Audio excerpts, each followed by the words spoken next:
Every human being carries a shadow. Inside all of us sits a capacity for cunning, a hunger for money, and a raw desire for power. To navigate the world, we construct scenes. These are the performative masks we wear to convince others that those darker impulses don't exist. We eventually start believing our own performance. We try to hide our true nature from ourselves because we want to maintain the illusion of being morally pure. But the performance is fragile. No matter how much we pretend, we eventually reach a point where we act on those internal desires.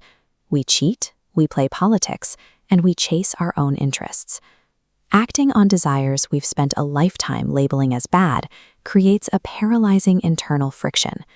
We become bad in our own eyes, and we find ourselves unable to accept the person we see in the mirror. Maintaining these performative masks is a constant, exhausting drain on our psychological energy. We are trapped in a paradox. We label ourselves as bad because we judge our natural, survival-based actions against a standard of purity that no living creature can actually meet. This internal conflict turns us into our own harshest critics. By judging our nature so severely, we effectively isolate ourselves from the reality of our own existence. To stop this exhaustion, we can't just try to act better. We have to reframe how we view the impulses we've spent so much time hating. We can begin by questioning the premise that cunningness and desire are inherently evil. The idea your instincts are bad is an opinion installed in you by others. It is an external perspective you've adopted as your own. Strip away those external shells of judgment, and we look at the core of our behavior with clarity. These traits are revealed as natural, animalistic instincts. They are tools of survival, mechanisms that allow any organism to secure its place.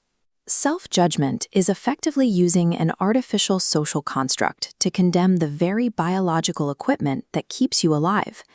There is a deeper, logical perspective to consider, the concept that your current state is exactly what existence requires.